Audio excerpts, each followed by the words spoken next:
이제 새해가 밝았습니다. 2020년은 그야말로 역사 속으로 이제 사라지고 말았습니다.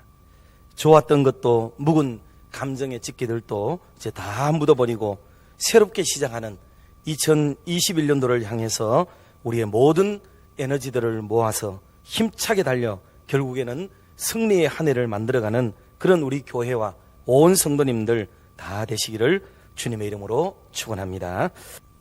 우리는 지난 송구 영신 예배 때 우리 교회가 가야 될 2021년도의 방향성을 선포했습니다.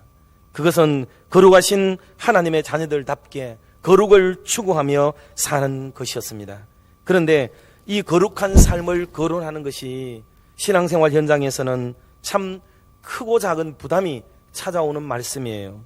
지금이야말로 바쁜 세상의 모든 일들 걷어치우고 하나님 앞에 앉아서 내 자신을 돌아볼 수 있는 기가 막히게 좋은 기회이라고 여기게 된다면 이때야말로 우리의 내적으로 거룩을 추구해가는 가장 기가 막히게 멋진 절호의 기회를 우리가 얻었다고 볼 수가 있습니다.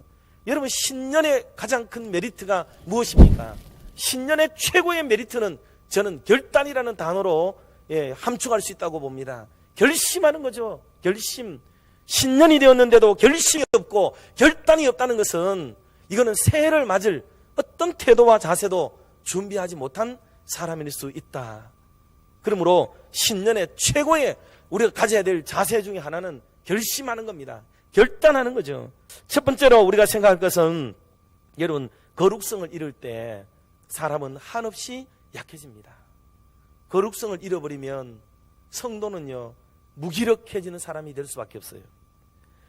아마 우리들도 신앙생활 속에서 이런 이유 저런 핑계 될 때가 참 많고, 또 그렇게 뒤를 돌아보거나 망설일 때가 많고 주저할 때가 많고 핑계 될 때가 얼마나 많습니까? 그런데 인생도 신앙도 결단을 해야 할 때에 결단을 해야만 하는 것입니다. 그 타이밍을 놓치지 않고 그 일에 동의하게 되어질 때에 나타나는 결과는 실로 엄청나게 좋은 결과로 우리에게 다가오게 됩니다. 우리 인간의 살아가는 과정을 통해서 볼 때에 어느 한때는 사람이 좀 강할 때도 있고, 어떨 때는 약할 때도 있고, 또 어떨 때는 막 용기가 막 이렇게 드러날 때도 있고, 어떨 때는 이렇게 기운이 빠져서 이렇게 좀 쭈그러지고 이럴 때도 있습니다. 그런 면에서 볼 때에 사람이 기운이 빠질 때 언제 힘이 빠지고 무기력해지고 자기 존재가 아무것도 아니라고 여기느냐 하면 다음과 같은 몇 가지 이유 때문에 그럴 수 있어요. 첫째는 사람이 양심의 가책을 받을 때에 여러분, 사람은 약해져요. 내 양심에 찔리는 행동, 내 양심이 괴로운 일을 할 때는 알게 모르게 그 사람이 큰 소리를 치지 못해요. 그거를 이겨보려고 고함을 지르지만 이미 자기가 자기를 잘 아는 거예요. 그래서 사람이 경건하게 살기 위해서는 무엇보다도 내 양심의 가책을 받지 않도록 주의를 기울이는 신앙의 삶이 대단히 필요하겠죠. 두 번째는 자기만 위하는 이기적인 생각을 가질 때에 사람은 떳떳하지를 못해요. 여러분, 자기의 이익을 챙기기 위해서 회의를 하고 결정을 하고 어떤 얘기를 몰아가고, 여러분 얼마나 그게 꼼수스럽잖아요. 그게 얼마나 부끄러운 일이겠어요. 그게 좋은 게 아니죠. 그런데 내 양심에 다른 이들을 위해서 결정하는 것, 이거는 사람이 담대하게 되는 거예요. 용맹스럽게 되는 거예요. 그러므로 타인을 위한 결정을 우리가 내리는 이타적인 사람이 될 때에 진짜 경건한 삶에 이르게 되는 좋은 방법이 되는 거예요. 그리고 세 번째는 사람이 무엇을 알아야 할 것을 알지 못할 때 약해요. 사람이 어떤 지식이 부족하든지 이렇게 뭔가 미리 알아야 될 어떤 정보가 있어야 되는데 이런 것들을 가지지 못할 때는 사람이 입도 뛸 수가 없잖아요. 그래서 사람의 배움도 대단히 중요해요. 교회 얘기, 믿음의 얘기, 신앙의 얘기, 막 이런 얘기 할 때에 그런 어떤 신앙의 체험, 경험 이런 것들이 있는 사람은 할 말이 많겠지요. 그런데 이런 것들을 경험하지 않은 사람들은 아무런 할 말이 없게 되는 거예요, 이게.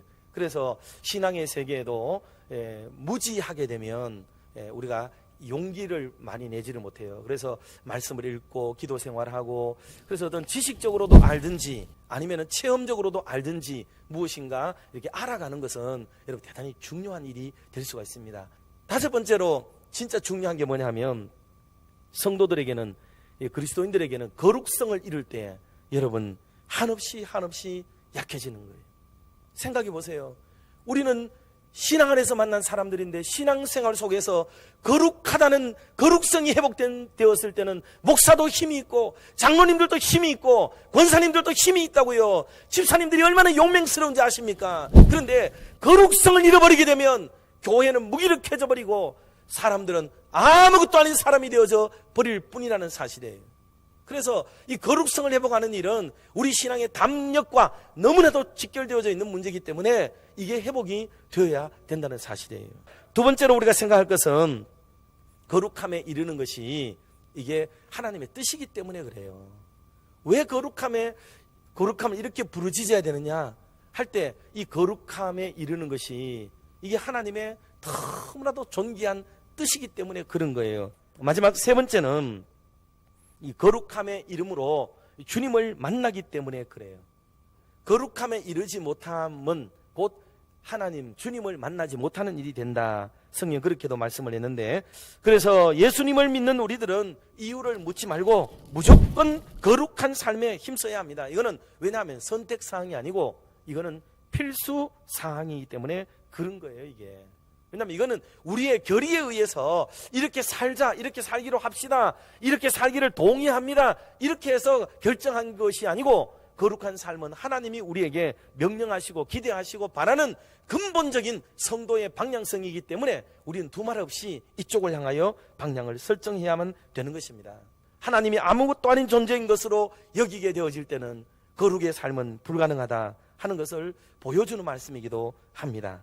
오늘 거룩한 삶을 이유로 결단해서 우리 모두가 다 부족하지만은 함께 서로를 질타하고 손가락질하기 위해서 이 말씀을 드리는 것이 아니라 우리 서로가 서로를 세워주고 축복해주고 무너질 때마다 이렇게 세워주고 자빠질 때마다 용기를 내도록 만들어주고 또 그들이 침체되어져 있을 때 위에서 축복하고 기도함으로 인해서 그야말로 성도의 아름다운 무리를 이루어서 하나님 앞에 큰 영광을 올려드리는 우리 대구 칠곡 중앙교회와 온 성도님들 모두가 되시기를 주님의 이름으로 축원합니다.